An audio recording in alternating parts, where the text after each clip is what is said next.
You want me to give you a huge secret, just you and me right now? I'm actually gonna give you something remarkable, for real. You ready? Just, you crazy, bro. I know, dude, I knew I was giving you something. D-Rock, I hope you guys are filming this. You got your perspective. I just wanna be helped. Your perspective. Yeah, blame it on my past days. Yeah, coming up from last place.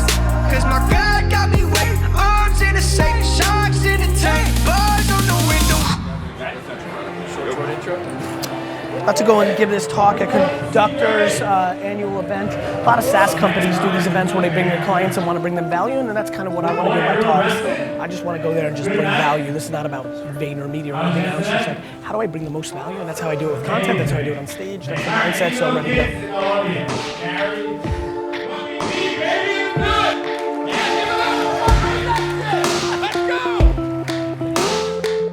One of the great reasons my company does well is there's not a single person that works at VaynerMedia that does the work more than I do. As the CEO of my company, there's not one employee that works for me that produces more content, deploys more ads. Like, I'm living in the trenches. I'm a practitioner. I'm in meetings sometimes with the platforms where I'm correcting their mistake of what their platform can do. You want to do good marketing? Make things people want to read and watch. Like at its most basic form. Why do I believe in 3 and 4 minute videos? Because when Vayner's lucky enough to make a great video like we did for Dwayne Wade and Budweiser, everybody fucking watches it. And then you sell more Budweiser. It's not super complicated. Versus what's happening now, which is everybody's trying to fucking hack machines. Bless you.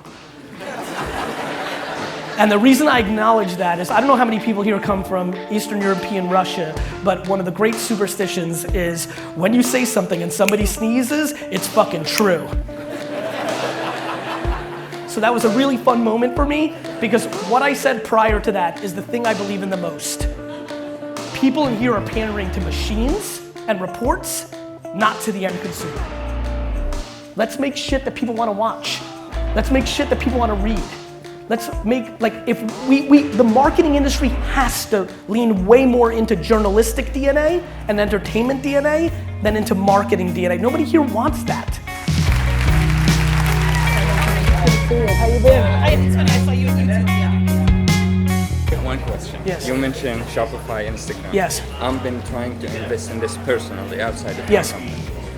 Do you think this market is dead? No. Amazon? No. Dropshipping? Drop shipping?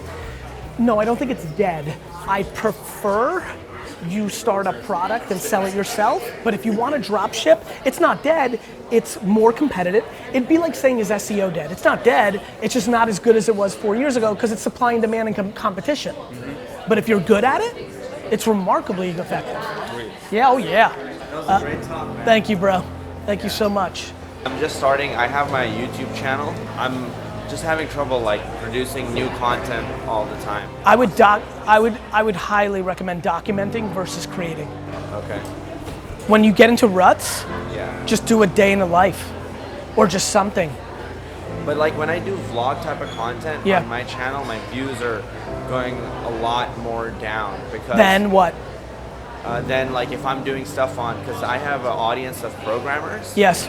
So when I'm doing stuff with coding content or something, those get a little bit more views, but But you're pandering to views instead of putting out content. that's true. If you're not inspired to do fucking coding content, you're not gonna put out anything that day. Right.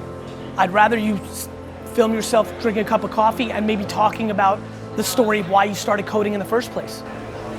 That's true, yeah, because you know what the big problem I'm having is that I don't feel like really coding that much anymore because I'm focusing on running the business. Yeah, And talk about that. I'm not really related to the When audience. I first started doing business videos instead of wine videos, my views collapsed because my audience was wine people.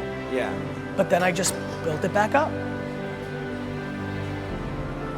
You can't live your life predicated on how many views the video is gonna get on YouTube, right? Okay, so I'm just trying to, okay, so yeah, that's important for me to understand. It's the because- biggest important thing for content producers to understand. Everybody's getting caught up in likes and subscribers Right. instead of actually living their fucking life. Well, okay, so here's the thing. I also have you know, in my mind, I'm running a business as well, so I'm trying to get so it's not just likes and subscribers. I'm trying to cultivate a community of developers who are then also purchasing our products. Well, then then you gotta bring them value. Right. Then every single thing that you should be putting out has nothing to do with likes or subscribers. Right. It should be like, what in the world is gonna help this developer? And you have to make that content with the expectation of them never buying your product. Right. Then you'll grow. Yeah, that's true. I know. You know how many people I've changed their lives and made them millions of dollars and still haven't bought a sneaker or a bottle of wine from me? And it doesn't bother me one bit. You understand? Right, yeah. Thanks, I appreciate that. You got it, bro. Take care.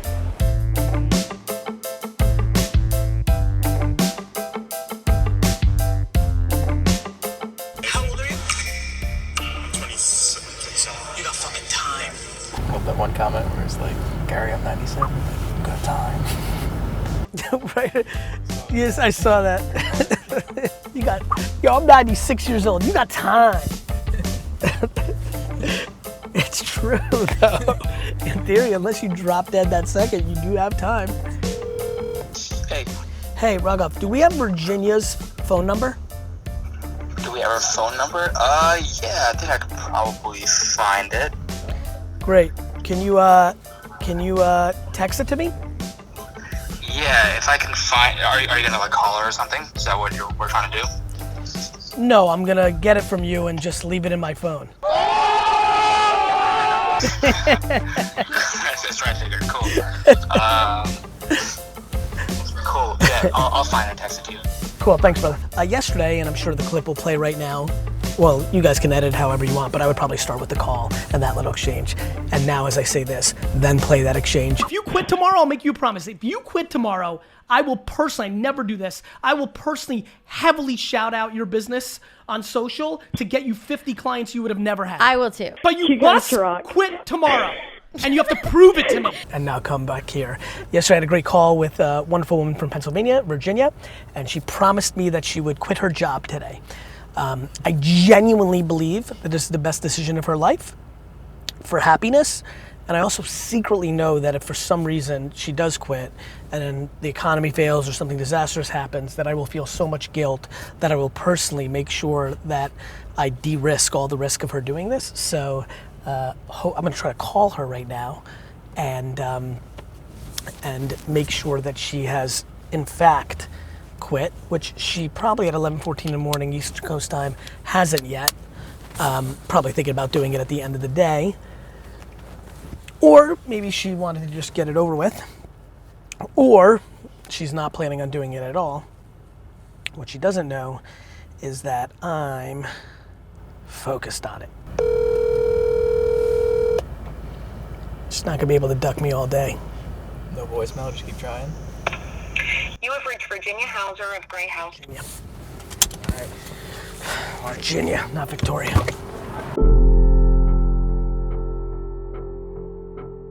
Let me tell you what I'm actually doing in public as Garyvee. Everybody in the world right now, on the internet and in life, is spending all their time saying, you know, if the VP level was reminded a little bit more, and what I'm doing as an SVP and what I'm giving you advice to do is just do it. What I'm doing is just doing. I'm not jumping into social and debating people who have different points of view with me, trying to convince them what they should do. I'm just executing my output of practical positivity and letting that create the collateral impact that I want. I have a funny feeling that if you just disproportionately do and promote doing, that over time you'll affect a lot more people. You know? I really believe that I'm hoping that this incredible age of judgment of others leads to accountability and actions, because people are gonna find out very quickly over the next 5 to 10 years that yelling at somebody else to change their mind to their way is going to have 0.0 results. The way you get somebody to do something, whether that's to buy a sneaker or to act nicer to each other, is through communication.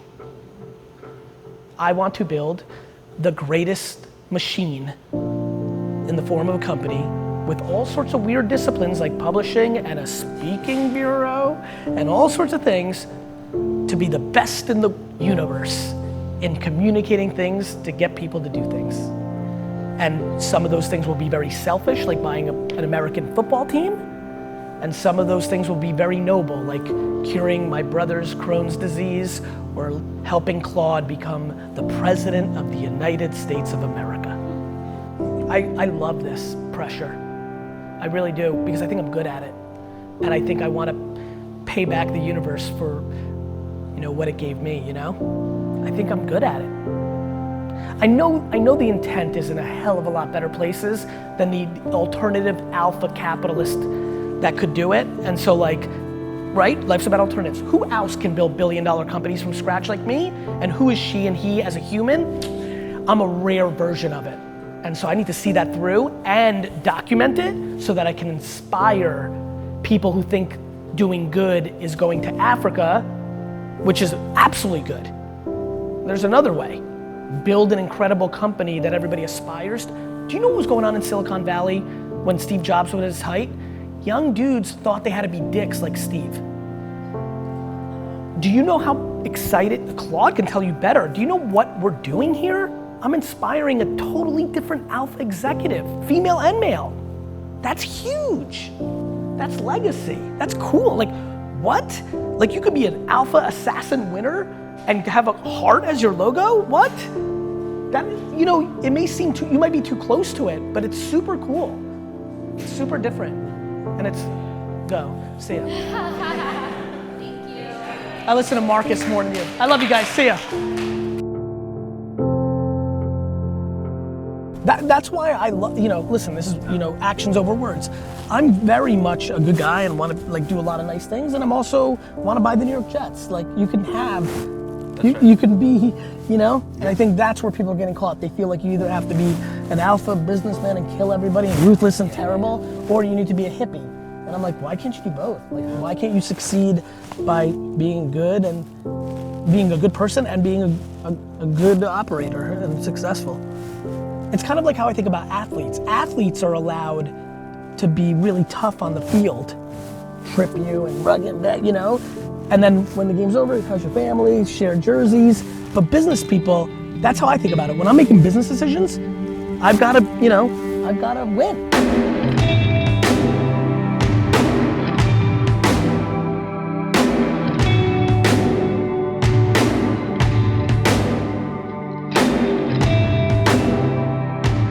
I've been dying to ask you this question.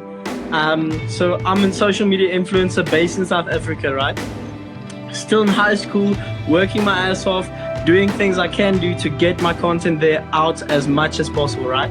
Yes. And one of the questions I was dying to ask you is that how do I take it to the next level? I've been collaborating with all of these brands. I've been keeping on putting out content, but I want my content better. But even though I'm still in high school, I still have to attend school, still have to attend classes, still have to do all that type of stuff. How do I keep on doing this and taking it to a higher level, bro? You want me to give you a huge secret, just you and me right now? I'm actually gonna give you something remarkable, for real. You ready? Put it up. Start making content that won't do well on Instagram and YouTube. That won't do well. That won't do well. Why?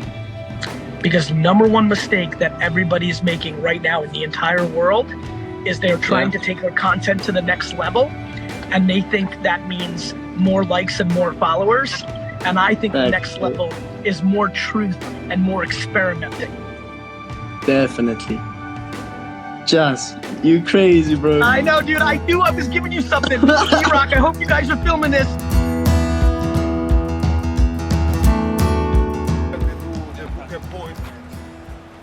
Oh, I'm so sorry. Jesus Christ. Not this, not this. Event, everything. I got you, Jason. I was thinking about everything in, this is Jason putting on his seatbelt because Avi told him to.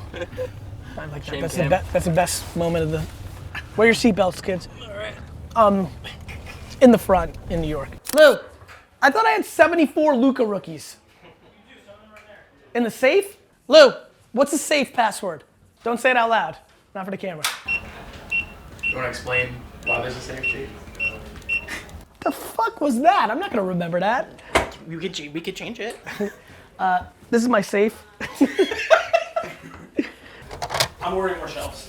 Excited to touch these. 5 Jackie Robinson rookie cards. Those are Jackie Robinson rookie cards. But going Americana on it, hot dogs and burgers on the grill, 2 o'clock, you know, a little, you know, cornhole, a little wiffle ball, Jason. You see where I'm going with this? Hot dogs, burgers. There's just something funny about bringing Jason into the conversation. You see where I'm going, Jason?